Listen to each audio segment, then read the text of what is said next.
नमस्कार, आप देख रहे हैं दर्श न्यूज। मैं हूं आपके साथ रितेश शर्मा। बिहार में शिक्षक नेता है अमित विक्रम, जिनकी सेवा समाप्ति कर दी गई है और अब वो लगातार मुखर होकर के सोशल मीडिया का सहारा लेते हुए जमकर सरकार की आलोचना करते हुए नजर आ रहे हैं। साथ ही साथ जनसुराज के मुखिया प्रशांत किशोर की तारीफ भी कर रहे हैं। लेकिन इसी बीच उन्होंने सोशल मीडिया एक्स अकाउंट पर एक ट्वीट किया है, जिसमें उन्होंने तेजस्वी यादव पर हमला बोला है। जी हां, बिहार में नेता प्रतिपक्ष तेजस्वी यादव पर शिक्षक नेता अमित विक्रम हमलावर हो गए हैं और गुस्से में भी दिखाई दे रहे हैं। उन्होंने सोशल मीडिया एक्स अकाउंट पर तेजस्वी यादव के ट्वीट के बाद ही उसका जवाब भी उन्होंने ट्वीट से दिया है।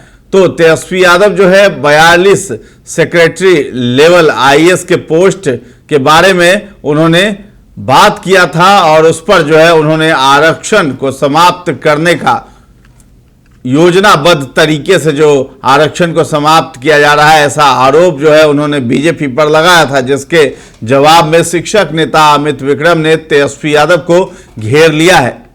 अमित विक्रम ने ट्वीट किया है कि Tejashwi Yadav 42 secretary level IAS के पोस्ट पर निजी कंपनियों से बहाली किए जाने को लेकर के आरक्षण का बहुत रोना रो रहे हैं, लेकिन सरकार में रहते हुए बिहार के युवाओं की जो हकमारी की उन्होंने डोमिसाइल हटाकर उस पर बोलने में उनके मुंह में दही जम जाता है। ऐसे नेता सिर्फ आपको जात की लड़ाई में उलझाकर अपना उल्लू सीधा करना जानते हैं।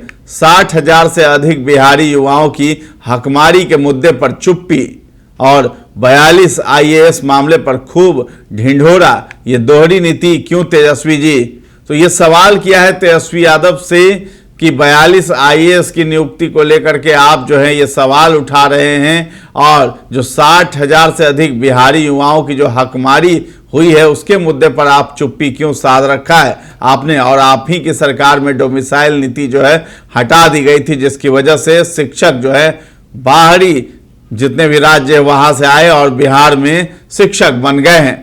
तो उसी पर उन्होंने कहा है कि अब खूब ढिंढोरा, ये दोहरी नीति क्यों तेजस्वी जी? तो ये दोहरी नीति तेजस्वी यादव अपना रहे हैं, ऐसा आरोप शिक्षक नेता अमित विक्रम लगाते हुए दिखाई दे रहे हैं। तो आपको बता दें कि तेजस्वी यादव ने कल ही एक ट्वीट किया था, जिसमें केंद्र की मोदी सरकार पर हमला बोला था। उन्होंने लिखा था कि बाबा साहब के लिखे संविधान और आरक्षण के साथ कैसा घिनौना मजाक एवं खिलवाड़ कर रही है बीजेपी। ये विज्ञापन उसकी एक छोटी सी बानगी है। यूपीएससी ने लेटरल एंट्री के जरिए सीधे 45 संयुक्त सचिव, उप सचिव और निदेशक स्तर की नौकरियां निकाली है, लेकिन इनमें आरक्षण का प्रावधान नहीं है। अगर यूपीएससी सिविल सेवा परीक्षा के माध्यम से 45 आईएएस की नियुक्ति करती तो उसे एससी, एसटी और ओबीसी को आरक्षण देना पड़ता है, यानी 45 में से 22 से 23 अभ्यर्थी दलित, पिछड़ा और आदिवासी वर्गों से चयनित होते।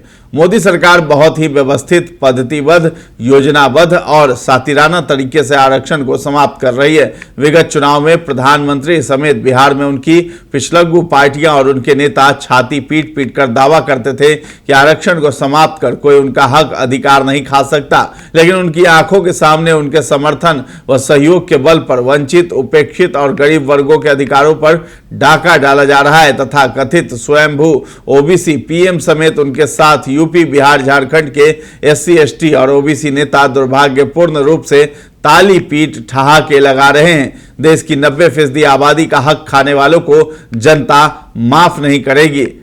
और तब जो है शिक्षक नेता अमित विक्रम ने यह आरोप लगाया है कि आपने हकमारी की है और शिक्षकों की हकमारी की है, 60,000 से ज्यादा बिहारी युवाओं की हकमारी की है, और ये दोहरी नीति आखिर क्यों अपना रहे तेजस्वी जी? तो ये सवाल जो है शिक्षक नेता अमित विक्रम ने पूछा है तेजस्वी यादव से। तो तेजस्वी यादव के ट्वीट का शिक्षक नेता ने इस तरीके से जवाब दिया है और सवाल भी पूछ डाला है। तो फिलहाल इस खबर में इतना ही है। दर्श न्यूज के साथ बने रहें और अभी तक हमारे चैनल को आपने सब्सक्राइब नहीं किया है तो जरूर कर लें। धन्यवाद।